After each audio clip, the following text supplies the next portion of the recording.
We're What's back. up? I'm not back. I'm still I'm still out. I need a nap, even though I slept all day. That's because you just filled up on ramen. It's because I just filled up on ramen. I did actually have a very productive day today. I went out and I bought some carpet.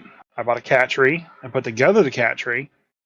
And then I bought a mini. I went to a different comic book store. And Oh, I saw the mini you got. I'm so sorry. That's not it's to you. That's to your players. I'm so sorry. the best part about it is like, so this is a huge miniature. It's a massive miniature. It is a frost giant riding a mammoth. You can Google it on Amazon. It looks really cool.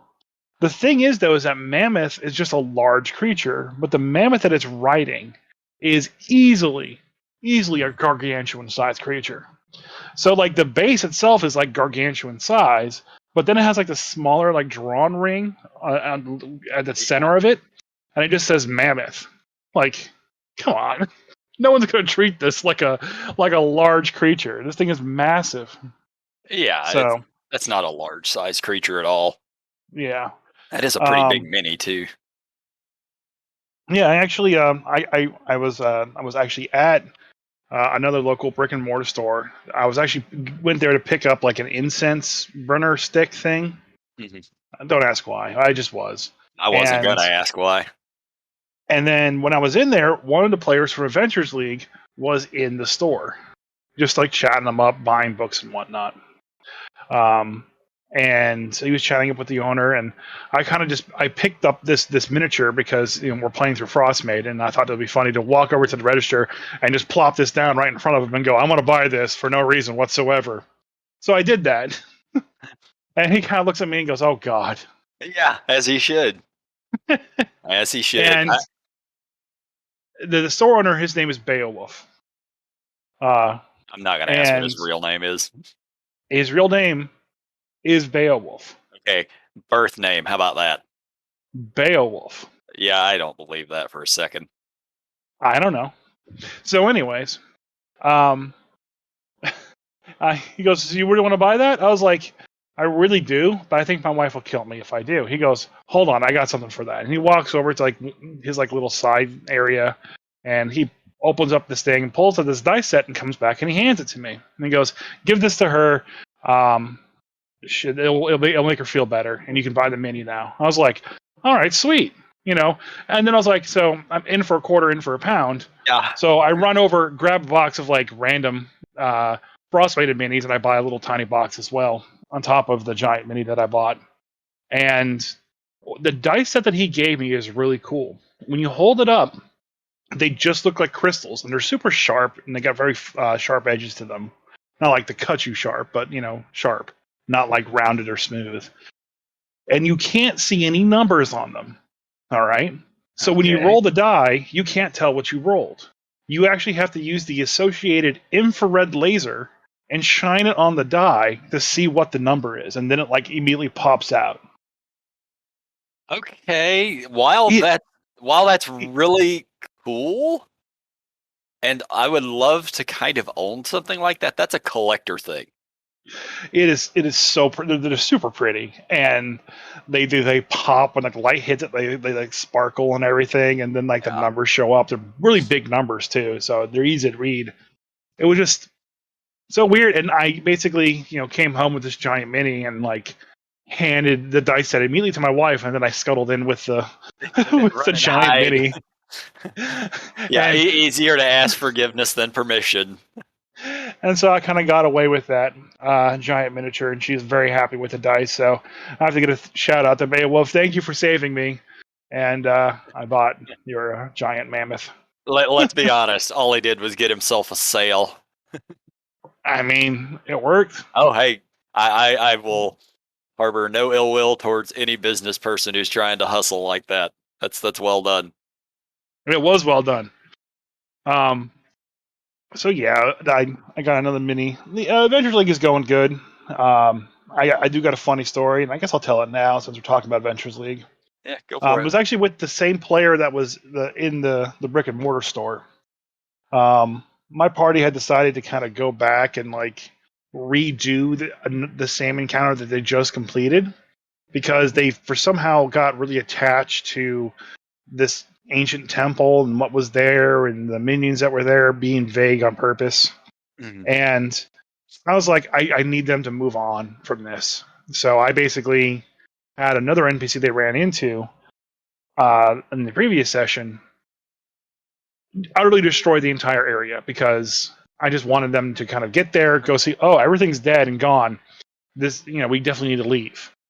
No, they decided to hang around for a little bit. And they went in and doubled down on trying to search this little temple that they were already kind of like searched to begin with. Mhm. And they through a lot of like really creative problem solving, they were actually able to like open more of the temple and get nothing because there was literally like nothing left. Yeah. They try to befriend some non horrible creatures that were there, and it just didn't work. And their rolls were really bad. And so they decided to spend a long night there, and it's like, I need some combat. So I, made up a combat of 2 Yetis and a little baby Yeti. And we were going through, and they were fighting these Yetis. And The you killed Yetis, the whole party again. the Yetis surprised them. I just had like this little baby tyke kind of like walking and going, oh, ha, ha, ha, oh, ha, ha, ha, and like just being really like surprised and wonderment about it, not being hostile at all. Yeah. But they walk out and are like, hey, and like they throw a rock at them.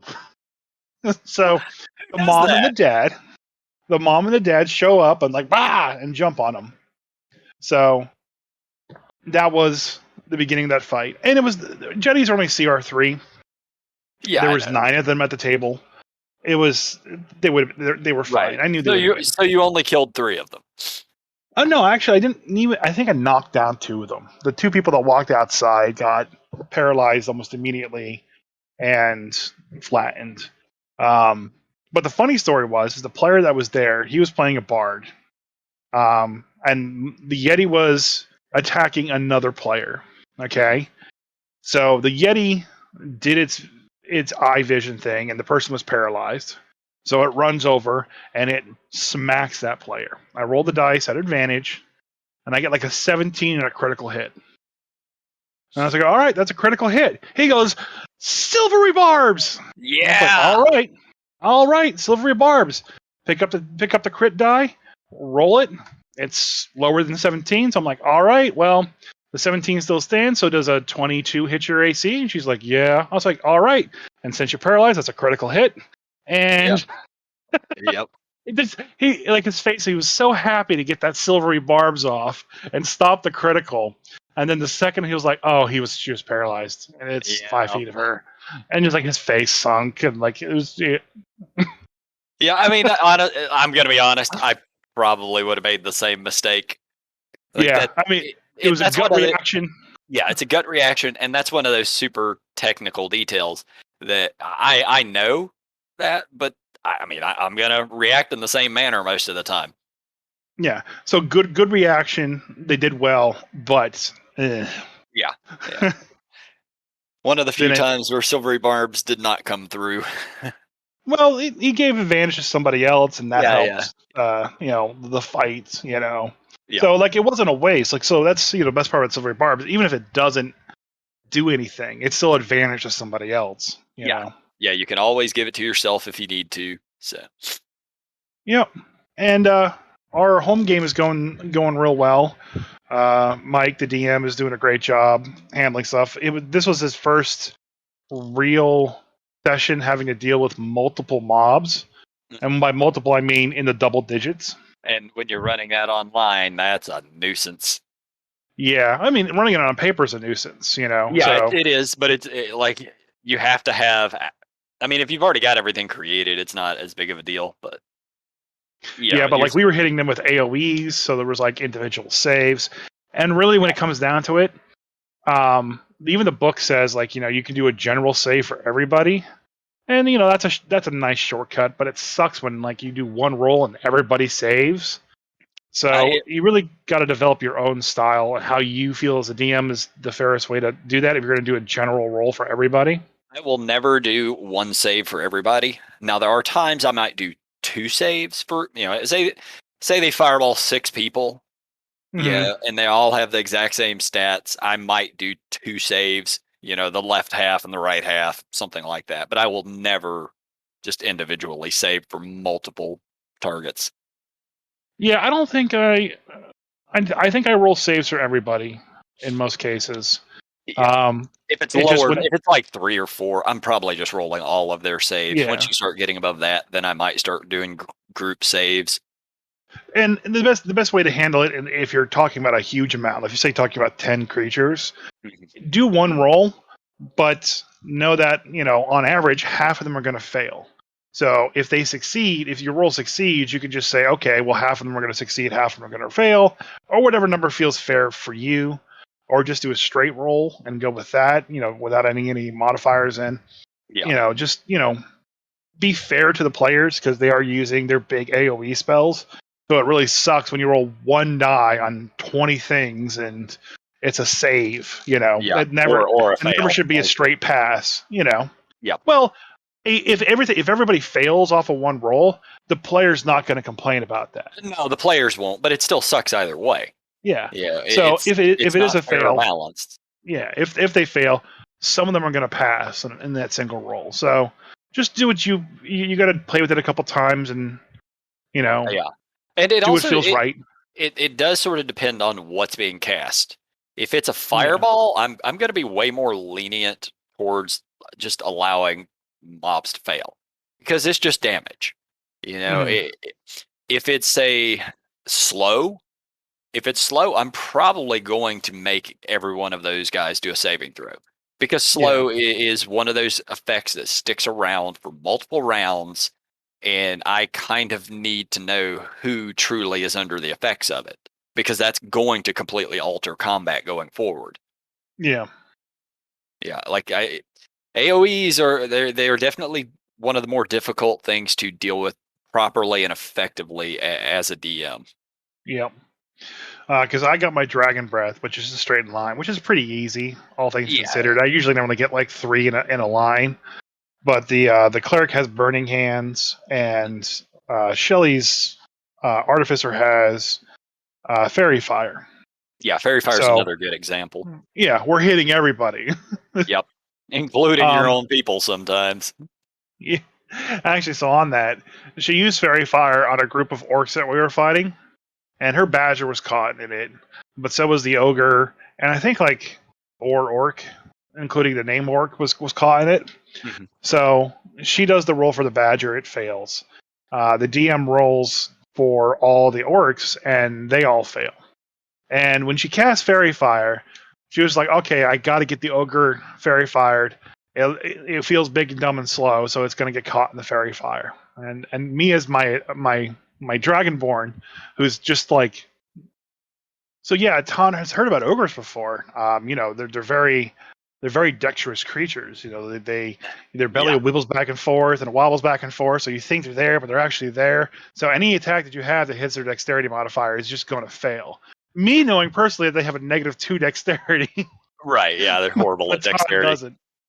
So she casts the fairy fire, like I said, hits all the orcs, it hits her badger, and it misses the ogre. Of course, yeah. Thus proving the stories you had already heard, and So within your character's mind forever, that's solidified that they are now dexterous creatures. yep. Another story that I kind of made up for my character on the fly is I was down and the cleric was picking me back up and he attached me on my chef hat. The Yeah, chef hat I got from like a session before where I looted it off a goblin that was a goblin chef. And I told the player this that unbeknownst to Atan, there was a dead rat in the chef hat that he's unaware of. But now this character knows that there's a dead rat in there. And that's because the goblin heard legends of a rat that knew how to cook and could control you by sitting in your chef hat and controlling you. So that's wasn't that a movie? Wasn't that yeah, That's like the that's Ratatouille. Ratatouille. Yep. So Ah, so my character has a dead rat in his chef hat now. by the way, I would never eat anything ever that your character cooked up. No. Yeah. We've already been making jokes like I don't know what seasoning is, so I'm just throwing dirt on things. And Yeah. because my character doesn't know what taste is, because the way I envision him is like acidic mouth isn't going to be able to taste things. Yeah, he You know, consumes to consume, like right? not for pleasure. Yeah. One thing I did do though is there was an orchard, an old hero that sells an orchard. No, there's an old hero that has an orchard that sells apples, and so like I went to the orchard and immediately walked out to the orchard field and started like eating the apples, not like picking the apples, just eating them like a dog, just like um, um. Hmm. And so he gets out and he yells at me, and I was like, "Don't eat those. Those aren't, those aren't ripe." Well, I don't know the difference between a ripe and a non-ripe apple. And he throws me a ripe apple, and I eat it, and I'm like, "Oh my god, this is so juicy!" And that's the feeling that he gets. It's like a goblin brain. It's so juicy. Right, it squishes easier. Yeah. And so he's just tossing me apples and tossing his dog an apple, and I'm just completely checked out of the story at this point in time, just eating apples. And he has this giant bushel of apples, and I asked Mike the DM, I was like, "How many apples are in there?" He's like, at least 15 or more." I was like, "Cool." I slammed 3 gold down on his porch, and I walk away with his bushel of apples. He's like, "You're not gonna try to buy them from him?" I was like, "Nope." I mean, And you gave him 3 gold, right? yeah, I gave him 3 gold. You That's the bought it first from time I him, yeah. paid for food in the entire campaign. Did somebody explain to you how money works at least? Nope. No, well, I mean, did they explain the fact that if you give him something of value, you can get things of value? I mean, yeah, he knows how trade works. He knows what Yeah, things are that's what I worth. mean. I didn't mean the Yeah. actual like, oh, this is 1 gold piece, it buys you this much. No, it's just more like, this is the money I'm giving you. I'm walking away with these. Yeah. And he was just like, "Yeah, whatever. That's like 15 shillings for that, or 15 silver for that whole thing and the basket. So I'm good." Yeah, you paid double for it. Yeah, it's like Kinder's trading back and forth. So I walked away. I was like, "How many rations is that?" And he's like, "Oh, it's like a day's worth of rations. Maybe a day and a half." I'm like, "Okay." And like I've been handing like apples out to the group. I'm like, "Hey, this is my last apple. Do you want it?" And they're like, "Yeah." And they'll take the last apple from me, and then I'll be eating an apple later. And he's That's like, the "I thought you last one. said it was the last apple." It's like, "Yeah, There's more apples." no rhyme or reason to that one. Just yeah, So I'm having a lot of fun playing this guy. good. Uh, I got to make sure he doesn't become too goofy. I feel myself kind of falling that way. You know, Yep. as a I've done that. Like we all have done that before at some point. yeah, but as a player, you can't bogart the entire table. Oh God, no, no. Yeah. So I try my best. So like when I knew I could check out because of the apples, I just did. I was like, "You guys handle this." Yep. Yeah, me and my buddy Drew in the game that Johnny's running for us. We've gotten into prank wars with each other. I don't know why it started, but we just started pranking each other a while back, and it started off. I think we're buying like common magic items that have weird effects. Yeah, like the staff of bird calling and shit like that, and we Yeah. just use it on each other. Uh, I at some point we found a bag of beans. I don't know Hmm. if you're familiar with the bag of beans or not, but you just pull a bean out and plant it in the ground, and then it has some weird random effect. So I started doing Yeah. that in this room last time we played. Ended up getting a whole bunch of was it the screamers, basically the mushrooms that just grow and scream as soon as somebody makes noise around them. Yeah. And I might have even told the story on the pod before. I don't recall, but point is, we got into this whole little tit for tat thing going on. That's just sort of been a running joke, but we never let it overwrite the campaign. Like when we have a brief moment, one of us pranks the other, and then we move on with it. You're not pranking each other so bad that the big bad gets away at the end of Yeah, the campaign. yeah. And we know, like we really only ever do it when we're on the pirate ship. Like when we're on the ship, it's a thing. Yeah. During the downtime. Right. You never want to do something that can end the entire game right then and there. No. Panda stealing from all the NPCs. Yeah, I know. Yeah. Accidentally getting NPCs, to try and kill all of us multiple times. And that being said, make sure you're watching our Grumpy Dungeon Master Twitch stream every Monday and Tuesday. We're playing through Divinity Original Sin 2, and it's quite the experience so far. There are four We've of learned us, and none of us know what the hell we're doing. we've only burned through like what 45 resurrection scrolls at this point in Something time. like that. Yeah, I think literally every resurrection scroll we have been able to get our hands on It's been in the town, we've used them because we just keep dying. to horrible, very avoidable situations. Well, I think most of the deaths have come from Panda robbing NPCs and getting into a fight. I think that's the majority of them. I think so. Yeah.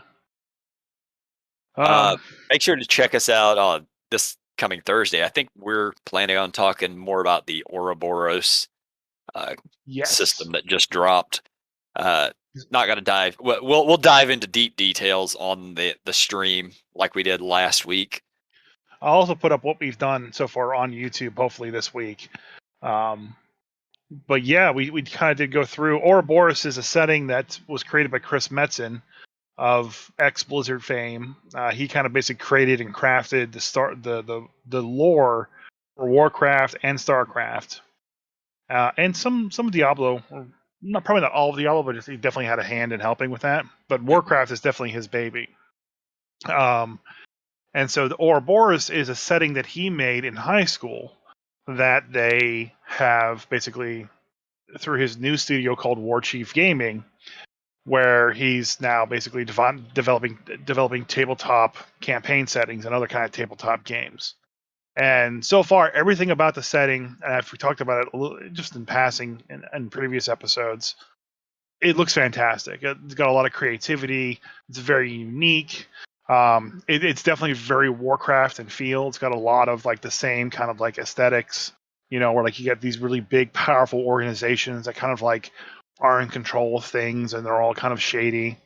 So last week when we were on stream, we talked about the races and what we thought about them, and um, kind of just Yeah. went through every single one, and then we kind of went through all the bonus, not the bonus, but the additional subclasses that they had made for that setting, Yep. and we pointed out a lot of issues from a creativity standpoint in general. Every single one of them is fantastic, but Yeah. um, Let me start with this because we're about to talk a little bit about the technical writing aspect of game creation, yeah, and I am in no way shit talking the team behind this because they're doing a great job. I didn't know anything about Ouroboros. I didn't know who Chris Metzen was until you explained it to me.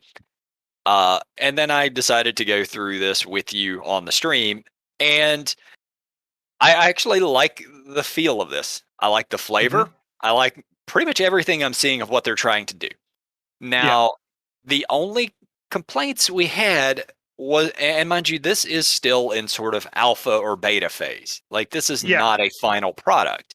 I will say that I actually did get contacted by War Chief Gaming on our tweet, where they say that yeah, we are aware of a lot of the issues you guys brought up on your stream, and we are fixing that in the a final release. Yeah. So And a lot of the well, things we pointed out are going to be fixed. yeah, these are things I'm sure they already knew about. But in general, we're just using this one as the primer for what we're going to talk about tonight because this is the one that's fresh on our minds.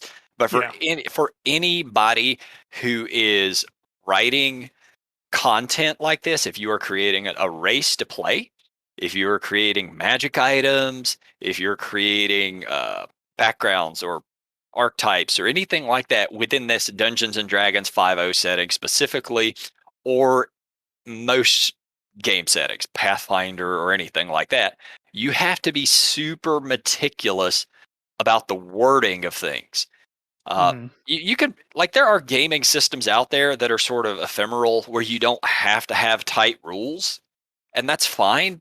Those are heavy role play systems.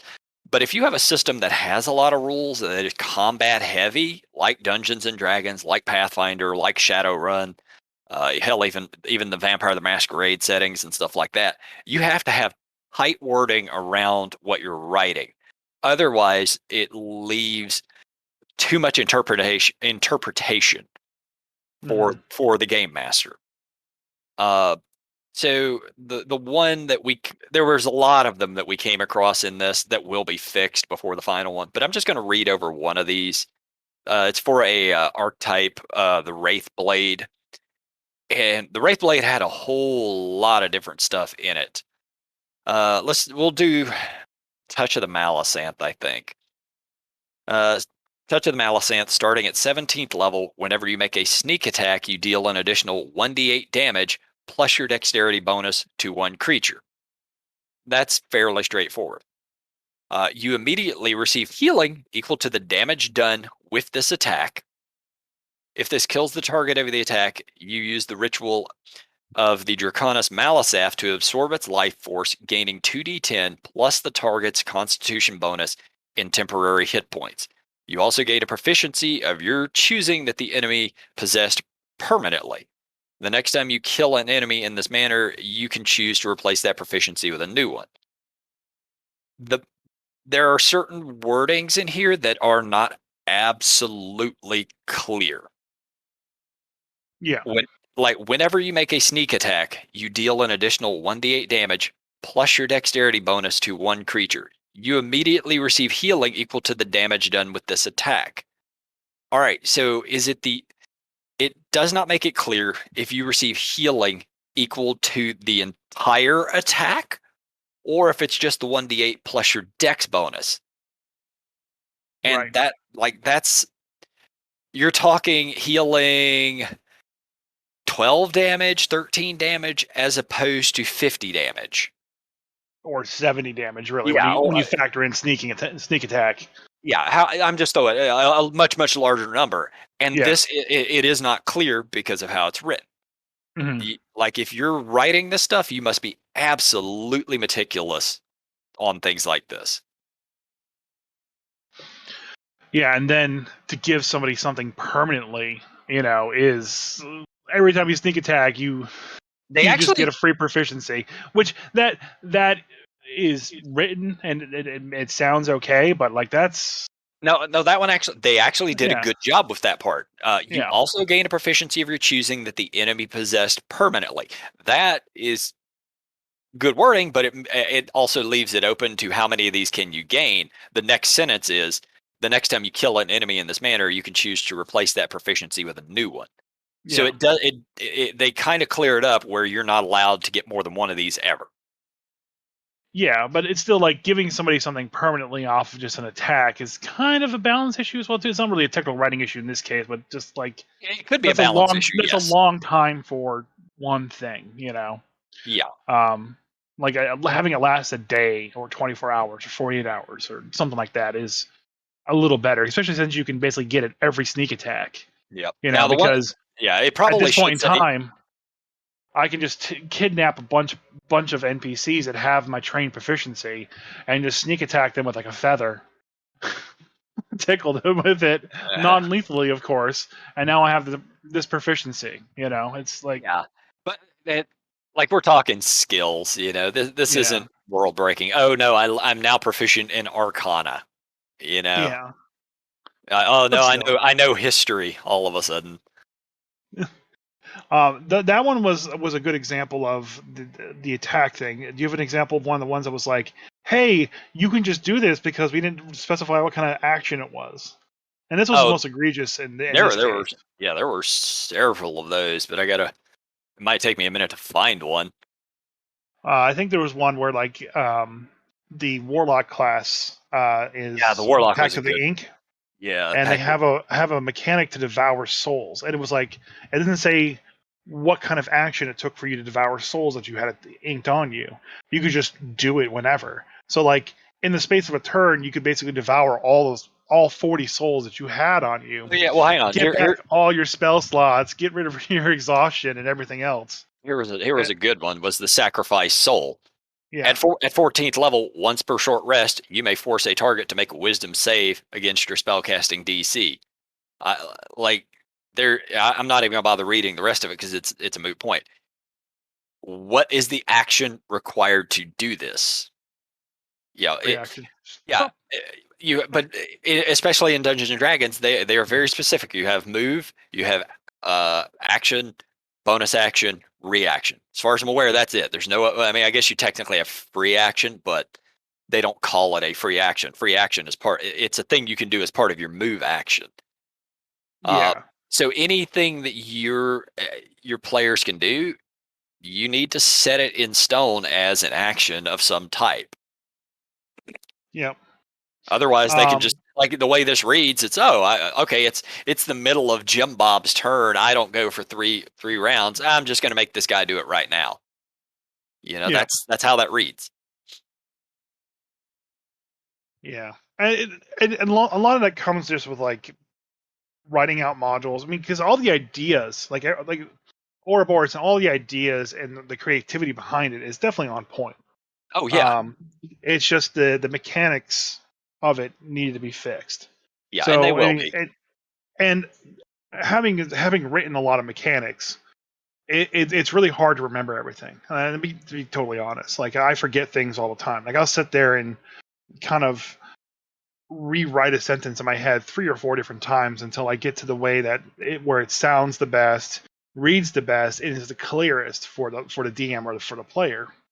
A lot of times you can kind of go overboard with that too, and you can kind of over explain a situation or a room because like there's all these variables that could happen. But that's really the DM's job at the table. So like when you write stuff, you got to basically use the mechanics. You got to think in that mechanical mindset. Yeah, Whether or not as an action they can do this. So like there's a frozen door in one of my new modules. So I could say, I told them like, they could free it, with a feat of strength. But if I don't tell them that it takes some kind of strength check, then being an action, they can basically just like free action smash through this door, yep. and you don't want that to happen. Uh, and a lot of times too, like if you have a lot of great ideas, you can write it down. You can find someone that's good at the mechanic side of things and help write that for you. That's why Wizards has a team of writers that does all this. Well, one of the things I found when I started writing up that list of magic items that I'm never actually going to complete, uh, but if you look through like specifically the magic items, it's pretty easy because go and just grab the Dungeon Master's Guide and look at the text of how they describe the items and their usages, and Yeah. they're very consistent for the most part on how things operate. Like, Hmm. because I just started copy pasting a lot of the specifics when I was making these. So just as an example, I'll just read off one of them that I wrote, the cudgel of the abjurer, and it's literally just a copy paste in a lot of the stuff. When wielding the cudgel, you gain the ability to cast the shield spell once per long rest as a reaction. You also gain a bonus to spell attack rolls determined by the cudgel's rarity. There are multiple magic items that have almost that exact same wording in the Dungeon Master's Guide. Yep. And like a lot of the scenarios, like whenever I'm writing a lot of, actually, here's another good example is that I was in my module that I was writing. I want the final room that has the final MacGuffin in there to basically not be able to be like shapestone walk through. I want the door to be almost impervious to damage and stuff like that. So I went back to Tomb of Annihilation and found the text that they had that kind of stopped that from happening and used this same verbiage, changed up a little bit just to kind of match where I was, and used their same verbiage from there for this one room. And I hope that's not plagiarism at the end of the day, but you want the mechanics to be the same. Well, this So look, I mean, you're not. It can't be really considered plagiarism. Plagiarism yeah, is more of a when you're in university, like that's or yeah, yeah, science. but we're talking but we're take talking gaming here. but the mechanics are what needs to be the same. They need to be consistent. We have to have those same verbiages across it. And like I said, WotC with fifth edition is really, really, really good with getting that worked that way. It's quite actually impressive that they can keep that level of consistency throughout all their books. They're different publishers, they're different writers. And every once in a while, problems slips through. I've been in technical writing for 20 years. There's always going to be problems that slip through. That Sure. chopped and severed to chapter 8 problem they have in Frost Maiden. Yeah, we all found it. Ha ha ha, that's funny. Just Yeah. take your Yeah. pen, fix the error yourself. Yeah, or the MONNSTERs on the spine. There are definitely things that slip through the cracks that shouldn't be, and we've seen it more lately. But when it comes to the specific wording of how things work, I've yet to catch anything like that. Yeah, I think they're really careful in a lot of that. Um, and like that's why they have the UA, like with the stupid rabbit hop moving, like rolling what was it, a D10 and rolling a certain amount of feet. Like what the hell kind of Yeah. jump hop was Yeah, that? yeah, yeah. Because they weren't in 5 foot increments. It was in like Right. 1 foot increments. So obviously somebody a little bit newer to the team wrote that. Yeah. You I know, mean, it was a good idea. It even the made it to Dragonlance, life. yeah, even the Dragonlance stuff we covered last week, because it is UA. It's not permanent. It's not final. There was some problems in there. Oh yeah. Yeah, but I expect they'll be worked out before the final one drops. Yeah. So like if you're writing stuff, don't get too hung up on the mechanics. Just you've probably played a lot of D&D. You've probably written or DM'd a lot of D&D. Just write the idea down and go back and make sure you kind of make maybe a small checklist. It's like, do I have an action associated with this thing? What kind of action is it?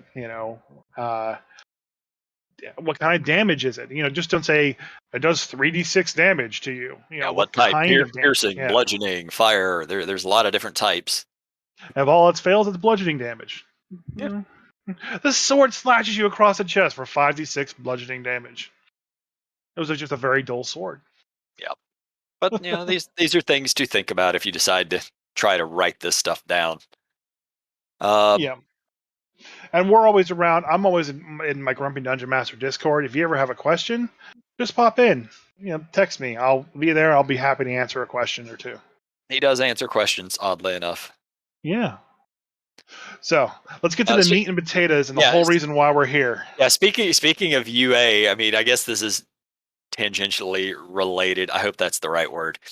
Uh, so what was it you posted a picture of a couple days I ago? posted a picture of some kind of reflection in some kind of weird crystalline structure And where is that that picture? was Can you send that to me real quick? is on the official D&D Twitter. Okay, I sent you the link again. Yeah, I got it. So make sure to give this link to everybody on the post. I will But try my damnedest essentially, to remember. Yes. D&D posted this kind of like sneak peek at something that's going to be released on Tuesday, so the day you're listening to this podcast. It says, through the depths of the ethereal plane is a beacon of possibility and adventure. Gaze into the crystals and tell us what you see. And it looks like be like the reflective cover of a new book. Well, this is the Seems time of likely. year where they always release the anthology book. So like Candlekeep, Yawning Portal, those books. And everyone's looked at this photo. They've analyzed it in depth, with FBI level technology, and they believe that this has now officially confirmed that Spelljammer is going to be in Wizards in Fifth Edition. So, I am not convinced at all by the picture. yeah. I am, however, convinced by what they said. Through the So, depths of the ethereal plane is a beacon of possibility and adventure. so people believe that the most common idea is that the text that's being reflected is journey into the radiant, and then either it's ocean or citadel or something along those lines. That's the text they can see. There is a like small Chihuahua dog with little bat wings, which is supposed to be some kind of monster that's common in the astral sea, and there is a giant space hamster there I with don't golden eyes. I don't So see it. I don't see a space hamster anywhere. it's right in the center of the photo, two giant bulbous golden eyes.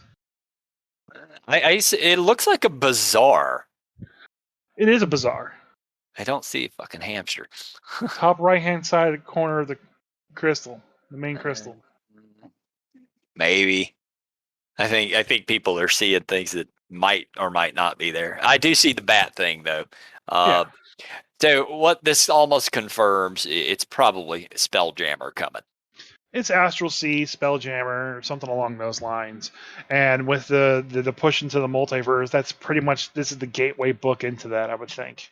Yeah. Well, So it means I got to write a Spelljammer one shot. if they're not doing Planescape, then Spelljammer seems the way to go.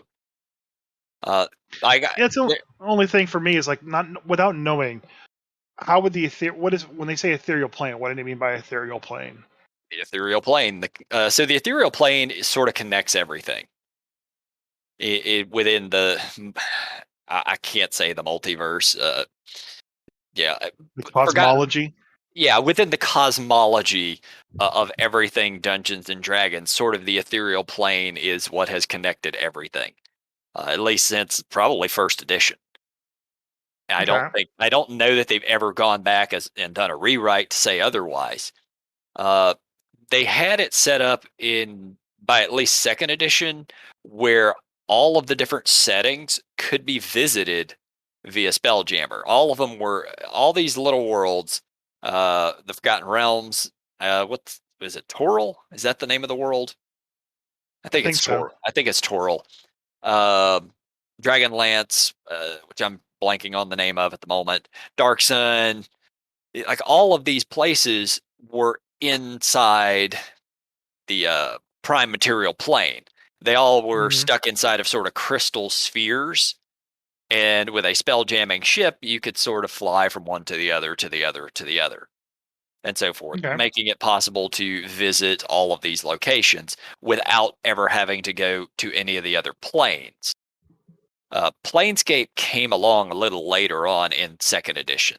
And that once Planescape popped up, then you were able to visit all these other places by going to different planes. Okay. Just sort of walk, like the city of doors. You could just walk through doorways to get into these other places. But that was sort of the basis of Spelljammer, rather than teleporting or walking through doorways. You just hop on a ship and fly to these other worlds. Oh yeah. But that means more nautiloid ships, more Yeah, yeah, giant yeah. space hamsters, more aberrations, more I don't know humanoids. There's always humanoids for some reason. The hippo race, and Yep. it's GIF, not Gift. GIF. Yep. What I hope they do with, and mind you, we know nothing about this, but if they're going to release more Spelljammer stuff, I hope they start dropping a lot more stuff about the ethereal plane, because I Hmm. have found, at least by 5e, and honestly even with third edition when I was playing that, like the ethereal plane, it doesn't get used. There's nothing that goes on there within campaigns, and Yeah. that's kind of a shame because of how important it is to the cosmology of things. So everyone's thought is that this book is an anthology book, which makes me kind of concerned in a couple of ways because anthology books never have lore with them. Yeah, I mean, I guess the Candlekeep did have some lore that came with it, but it wasn't much. It didn't really go into the depths of what Candlekeep was. Just said, "Hey, Candlekeep is a thing. Go to DM's Guild, buy the Candlekeep thing by the writer that invented it, and you're good to go." yep. The Yawning Portal Yawning didn't Portal, have, yeah, I had nothing. yeah, any lore. So, being that there was a UA that had all these, let's say, spell jamming races, for lack of a better term, Yep. I'm really kind of worried that this book, if it's an anthology, is not going to have lots of that. Or maybe this is just the anthology book that's kind of like the starter, and then another actual source book comes out for the setting. But I really don't think you can run anthologies in space, essentially, without having a good source book to go with it. Because I did some looking, and there's not much in fourth edition. Third has a lot. I Yeah. grabbed all the third stuff I could, but fourth doesn't have much at all. So it's kind of a mystery to me. Um, one thing that was cool to note is that one of the lead designers of WotC, I can't remember where the tweet was or where I found it, but he did kind of let slip that, if we were going to write a Spelljammer book, it would be really kind of cool to kind of hire the lead game designer for Starfinder, right? And that was on a tweet and reply to the lead designer of Starfinder leaving his job at that development studio. So, Makes sense. um, Yeah. Yeah. yeah, I would hire him too, and just like, okay, write out our Spelljammer stuff. Yep. But Well, you know who I I would be don't. looking for is whoever actually came up with the original Spelljammer stuff. I actually don't know who invented it. It's probably some guy that wrote first edition stuff, and he's probably retired forever. Most likely, but getting them on even as a consultant seems like a Yeah. good idea. So I'm very excited for what comes next. I don't know. I even if the stuff comes out, it's not on my radar to play it anytime soon. Um, just because of everything that I'm running now and all the stuff I'm trying to write now, and I unfortunately with Spelljammer becoming the new hotness and my Feywild stuff being the old 2000 and late. old and busted. Yeah, it's old and busted now. I'm too slow, Yeah, but it I'm is what it very, is. I'm yeah, I'm just super curious. I want to see more of what it is. If it's an anthology book, I would probably flip through it at my bookstore and determine if I was interested in it. If it's a book with a lot of lore in it, I will almost certainly grab it up. What was funny was is Oh, I had Jeff, Dimitri. sorry, Jeff Grubb was the designer behind Spelljammer. Okay, He was one of the designers behind a lot of stuff during second edition. okay. One of my players, Dimitri, was with me this weekend, and he mentioned he picked up the new Critical Role book. That's just this big adventure book. He's like, I'm not sure why I did. I'm never going to run this adventure, and Yeah, it has no lore or anything in it. I just picked it up for completion's sake, and that's most likely me. Is I'm just going to pick it up for completion's sake, and kind of the same thing with this anthology book. I'm going to yeah. pick it up. You have my money, Wizards. Please give it back. Or give him something that he could actually use. Oh yeah. Yeah, I'm very Give me my fortunate. hippos. I'm fortunate. I am not a completionist about fifth edition. I only pick up the stuff I'm actually gonna use. Hopefully, at some Yep. point. Looking at you, Fizzbands. Looking at you. I know I'll use it. I swear I will end up running dragons at some point. Just don't know when. uh, eventually, we'll all have a dragon turtle. It'll be great. He'll destroy the marina and sink all the ships in Waterdeep, and that'll be the Yeah, whole campaign setting. yeah. That's how I'm gonna wrap up my campaign. My players don't know it yet, but I'm actually just gonna have them all eaten by a dragon turtle. They're not gonna be like chomped on. They're just gonna be swallowed whole by a dragon turtle, so they can live the rest of their days inside him. Oh I actually, you can have a kind of a cool little campaign setting like that. A town that's inside of a dragon turtle. yeah, that would be kind of neat. Yeah. Just this massive dragon turtle, because you already have the lore established that the planet Earth is just on top of a giant turtle flying through space and stuff like that. Oh yeah, yeah. You know, Well, that no, was the world's from actually just an island floating in the intestine of a giant dragon turtle. yeah. Yeah, the being on top of the turtle, that was from Disc World for anybody who's not familiar with the novels. I don't know what that is. Well, that's look it up. Disc DISC World. I don't need another thing in my brain. Too bad. I already have enough D&D lore and Lord of the Rings lore to last me a lifetime. I don't need Yeah. another someone's lore being Yeah, stuffed in yeah. there because it's not going Yeah, to work. Discworld is written by Terry Pratchett in the 80s.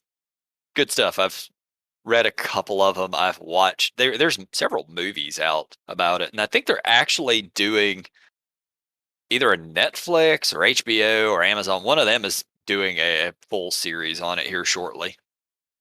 Hmm. I'll watch that, but I won't retain any information. That's the same problem I have with Witcher. Like I understand in Witcher there's this great, cool setting with amazing things, and Henry Cavill's in it, and he's the king of the nerds right now. So you That is know, true. it is great that exists, but I'm not gonna spend more than 10 seconds absorbing that lore. It's just gonna be, oh look, Superman's killing a giant spider monster thing with a sword, and he Yeah. has cool eyes. Not gonna go any deeper in it. Like I I, said, not that it said it's not great or the best thing ever. I can't. I got to keep my Tom Bombadil knowledge where it is, and I can't replace that with Henry Cavill's shirtless muscle abs. flexing stuff and abs. Yep. Can't happen.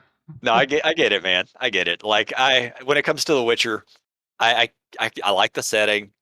I've really have enjoyed the hell out of the show.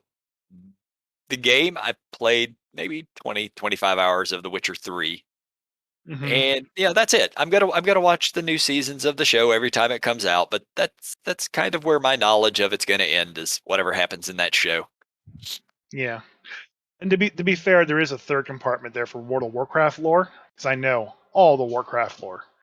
Um, but I am already planning to demolish that section in my brain and replace it with Ouroboros lore, since Blizzard is kind of just destroyed the lore Yeah. after Metzen left. And that's why I'm just going to his next thing, which is like, okay, you wrote this in high school? All right, I'm sold. When it comes to lore, I Give like me your salamander race. Okay. what? I'm talking to Metzen right now. I love your Oh, salamander race. I yeah, love your halflings. Why aren't they goblins though? yeah. If you guys don't know what we're talking about, check out our stream this Thursday, and Yeah, maybe we'll talk about the salamanders again. Either that, or go back and watch the video on YouTube. I think it's where you said it's at. it's on Twitch right now, but I got to cut it up and throw it up on YouTube. Okay. Well, just go go Yeah. to go check out our videos on Twitch. It's up there for a little while still. Oh yeah. Uh, Too much lore. yeah, my lore primarily consists of Dragon Age, and it's starting to fade a lot because I'm not playing the games anymore. And Dragon Lance, lots of dragon. That's about it Yeah, though. I don't have you a like lot of all the other dragon lore. stuff. Yeah. Yeah, which is weird because I don't really care about dragons at all. I mean, you bought Fizzbangs, and you're like, oh my god, I can't wait to play Fizzbangs. It sounds like you have a dragon fetish. Maybe, but I don't ever do anything with it. Ah, I Well, don't I ever mean, run dragons. Now, to be fair, if the Dragon Lance setting actually comes out, I will end up running Dragon Lance, of which I will probably never utilize a dragon in it. But the why setting not? will be Dragon Lance. Dragons are just so damn powerful and difficult to properly deal with But within a isn't the D&D whole game. campaign you being on a dragon, Have lancing we not people off just other dragons? we literally went over this all last week. I understand, but again, I just talked to you about how there's certain lore compartments, and I can't keep it. I got to keep Tom Bombadil where he is. Can't let Tom Bombadil loose, or else things just go crazy. Well, we also have to keep Craig right where he's at. You better Now, be. He keeps leaving the room mid conversation and just cutting us off. that's fine. Now we're leaving the room on him. You stay here, Craig, while we leave. Bye, Craig. So long. The grumpiness has been your friend. Now go and spread anger through D&D. No, don't do that. Be happy, be friendly, be awesome, but maintain the boiling hate that inside your heart. I don't know, buddy. I'm rambling at this point. Shut me up and end this podcast.